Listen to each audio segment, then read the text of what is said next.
Have you ever felt the urge of doing a good deed for someone but you don't know how to start? Do you know someone that is always involved in community service or is always helping others and you wish you could have the time, resources, or simply the drive to do it as well? Well, if so, stay tuned because this is what we will be talking about today on Yes on Mondays.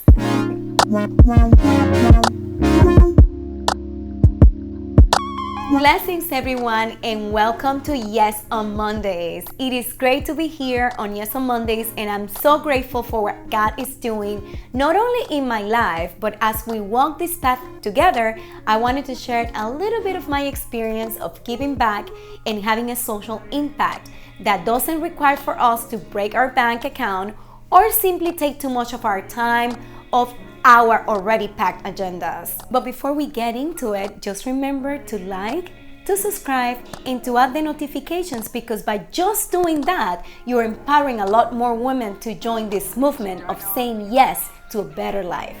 When we start the subject of giving back, I just wanted to say, why is this important? It is an instruction from God. In His Word, God instructs us to love one another. If you go to John 13:34-35, says, "A new command I give you, love one another as I have loved you, so you must love one another. By this, everyone will know that you are my disciples if you love one another." When we show compassion, where we help those who are unable to help themselves, and we show empathy towards others, we're putting in action God's command to love one another. What are some of the benefits of giving? On Matthew 10:8, Jesus commands His disciples to give freely what they have received freely. The oxygen we breathe, the earth we live in, the sun, the moon, the vast of it all, it is given to us completely freely. We didn't have to pay to be born in this earth. Giving is actually more beneficial than what you think. Here are just two benefits that come to mind when it comes to giving. It can lower your blood pressure. Some research has shown that older adults who volunteer may be less likely to have high blood pressure. People who give back have lower stress levels. There's less depression and anxiety associated with giving back. It gives you purpose.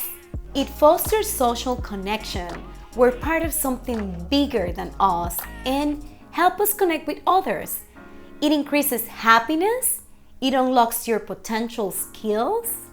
It shares your expertise. It's a great getaway to a new perspective. It helps you grow. As His beloved daughters, we must obey His command because the only ones who benefit from doing so is us. There are countless of benefits of having an altruistic heart. It is even said that it is best to give than to receive, especially when we're able to witness the wonder, the relief, and or simply the happiness in people's face when they receive something unexpectedly from you. So first, your finances. One thing that I've been practicing that works wonders is simply carrying a spare change. There's need everywhere you go. So you'll find a person that you can help with your money. But we should simply do that what is right, without questioning too much or, what the ultimate beneficiary will do with what we give them. We give simply because it is a command that has given to us by God. We give that to bless others, and believe it or not, you're gonna be blessing yourself when you do that. Number 2, you can give your time.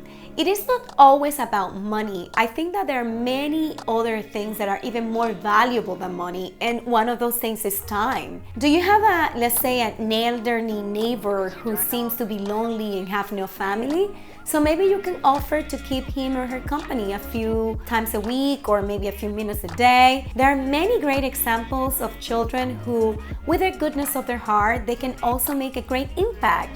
One cookie or a lemonade stand at a time. A lot of people restrict themselves from giving because they feel they may lack something in the future. They may restrict themselves from giving because they think they can't give enough or that they have nothing to offer.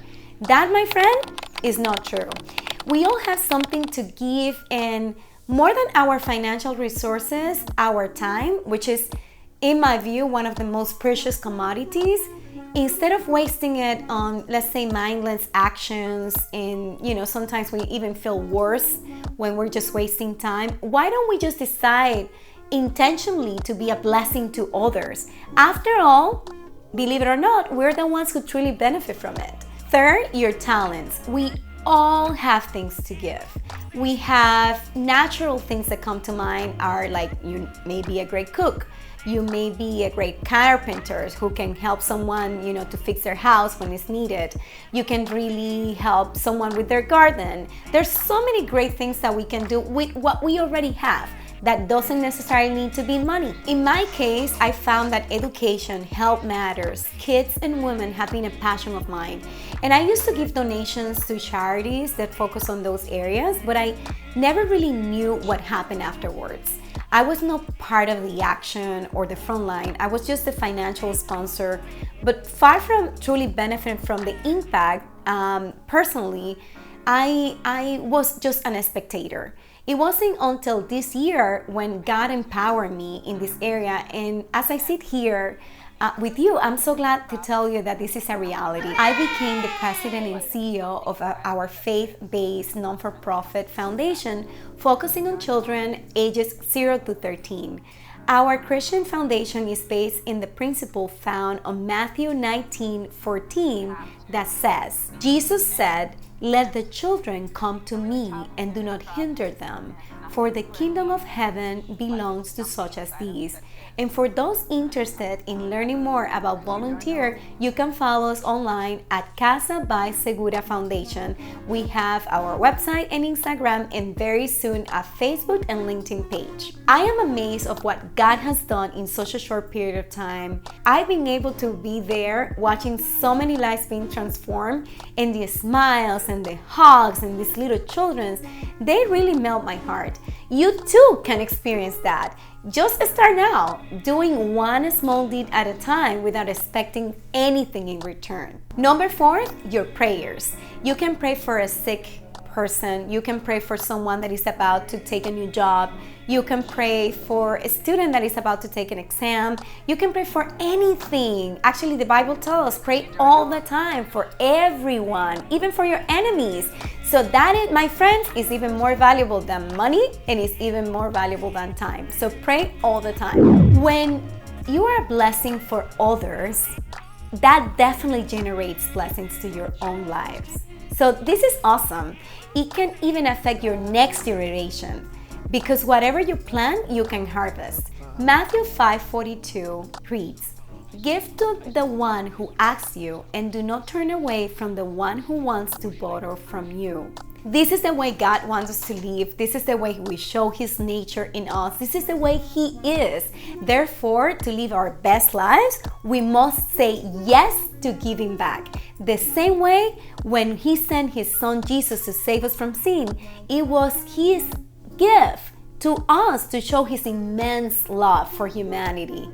During His time on earth, Jesus showed us countless of examples of how we should live our lives to the service of others, to the point He humbled Himself and rebuked those who didn't. So that's it for today. Thank you so much for joining. Yes, on Mondays, before you leave, don't forget to like this video, subscribe to this channel, and hit the bell to receive notifications and continue to empower more women to say yes on Mondays.